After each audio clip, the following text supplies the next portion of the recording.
Κυρίες και κύριοι συνάδελφοι, αρχίζει η σημερινή συνεδρία και πρωτού εισέλθουμε στη συζήτηση των επίκαιρων ερωτήσεων, έχω την τιμή να ανακοινώσω στο Σώμα το δελτίο των επίκαιρων ερωτήσεων της Δευτέρας 21 Νοεμβρίου του 2016, που για την οικονομία του χρόνου κατατίθεται στα πρακτικά της σημερινής συνεδρίασης.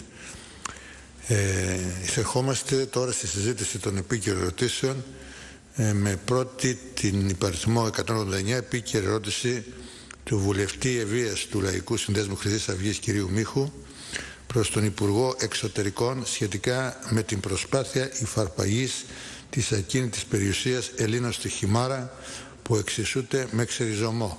Θα απαντήσει ο Υφυπουργός, ο κύριος Αμανατίδης. Παρακαλώ κύριε Μίχο, για 2 λεπτά έχετε το λόγο.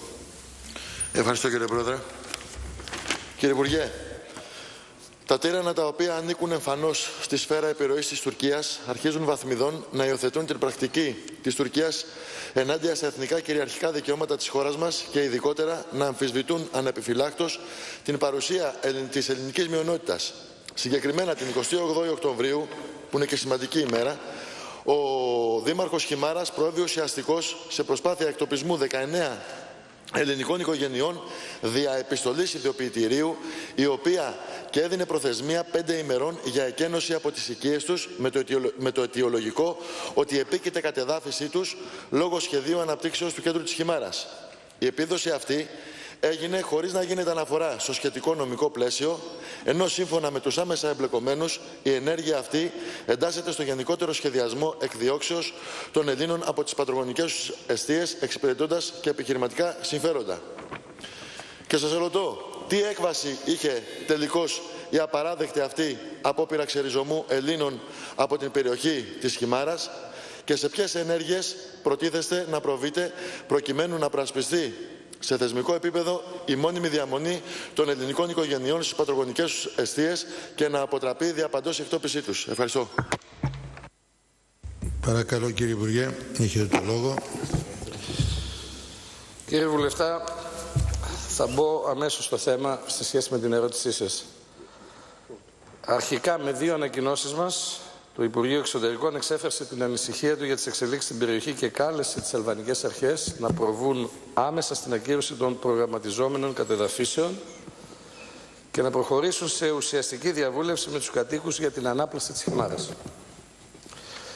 Καλέσαμε επίσης την Αλβανία να αποδείξει στην πράξη ότι λειτουργεί ως κράτος δικαίου, προστατεύοντας όλους τους πολίτες της, ανεξαρτήτως εθνικής καταγωγής, από αυθαιρεσίες και παρανομίες.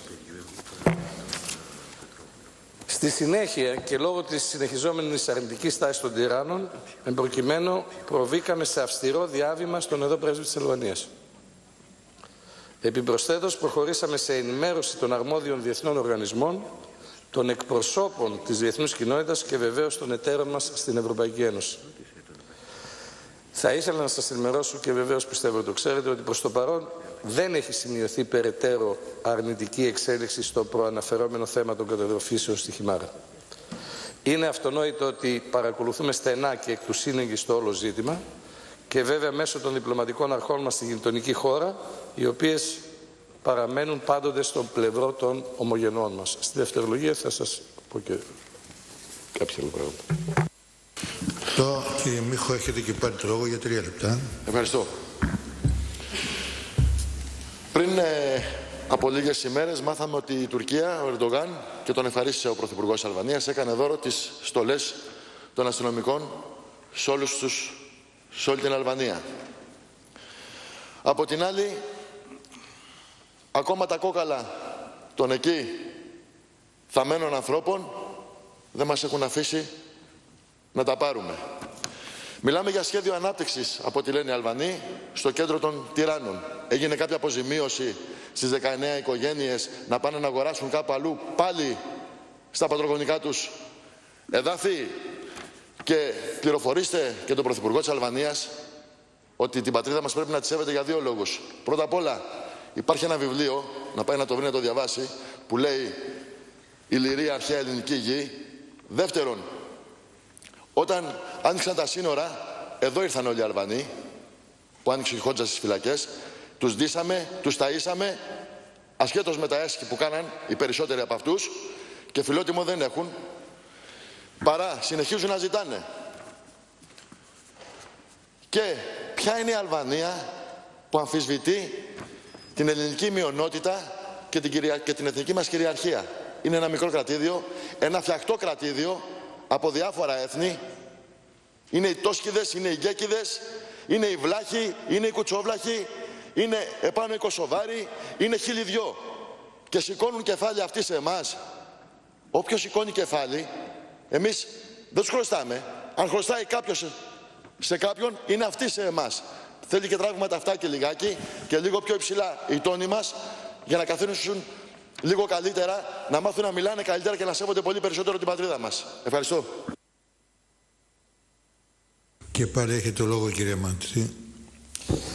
Κύριε Βουλευτά, έχουμε καταστήσει σε όλους τους τόνους σαφές στην αλβανική πλευρά ότι σαν κυβέρνηση και η δική μας κοινή γνώμη δίνουμε ιδιαίτερη βαρύτητα στο σεβασμό και την κατοχήρωση στην πράξη όλων των δικαιωμάτων της ελληνικής εθνικής μειονότητας, ανεξάρτητα, και το τονίζω αυτό, ανεξάρτητα από την περιοχή στην οποία διαβιούν τα μέλη της.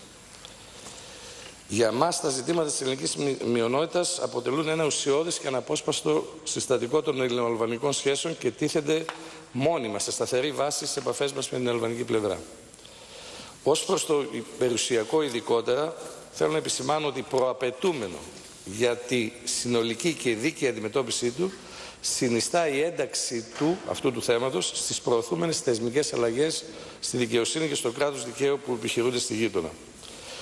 Το περιουσιακό ιδιοκτησιακό ζήτημα έχει ενταχθεί και στο πλαίσιο της ευρωπαϊκής πορείας της Αλβανίας. Και ίσως είναι το σημαντικότερο κομμάτι που θέλω να επιμείνω, κύριε Βουλευτή.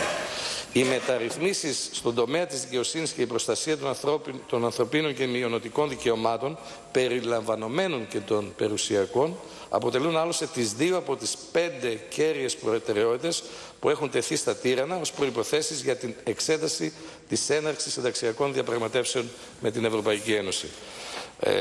Η τελευταία έκθεση της Ευρωπαϊκής Επιτροπής, και επειδή έχουν ακουστεί και έχουν γραφεί διάφορα, θα ήθελα να σας πληροφορήσω ότι δεν είναι δεσμευτική σε σχέση με την πορεία της Αλβανίας στις συνταξιακές διαπραγματεύσεις. Το δεύτερο, ότι για μας είναι καθοριστικό αυτό που σας έχω πει και το έχουμε διαμηνήσει σε όλους τους τόνους και πιστέψτε με ότι έχουν λάβει σοβαρά υπόψη τους αυτό εδώ. Συν το ότι γίνονται προσπάθειες στο κατώτερο επίπεδο και έχουν συνεδριάσει επιτροπές στις οποίες αρμόδιος δεν είναι αρμόδιο το Υπουργείο Εξωτερικών να σας απαντήσει σε σχέση με το μεγάλο ζήτημα πραγματικά των ηρώων που πέσανε κατά την 28η Οκτωβρίου με τον πόλεμο με τους Ιταλούς για την ταφή τους. Αυτές είναι οι απαντήσεις μου, κύριε Βουλευτά, και θεωρώ ότι ακολουθούμε μια σταθερή πορεία και μια πολιτική η οποία δεν μπορεί να μην δελειφθεί υπόψη από τη γείτονα χώρα. Ευχαριστώ. Ευχαριστώ και εγώ. Έχω την τιμή να γνωρίσω στη Βουλή ότι ο βουλευτής κύριος Κωνσταντίνος Κρέκας και η βουλευτής κυρία Ντόρα Μπακογιάννη ζητούν άδεια ολιγοήμερης απουσίας. Ο κύριος Κρέκας στο εξωτερικό από 24 έως 27, η κυρία Μπακογιάννη από 18 έως 23, προκειμένου να συμμετάσχει στις εκδηλώσεις της 60η επέτειο του Αθλητικού Πανεπιστημίου της Καντόνα, προσκεκλημένη του Πρίτανη και του ΔΣ του Ιδρύματος. Η Βουλή εγκρίνει.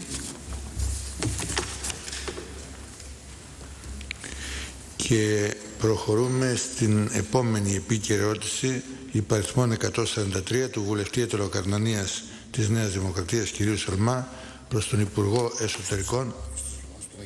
Δεν πειράζει, τώρα ο κ. Σεργά. Αν δεν είναι ο κ. Σολμάς εδώ.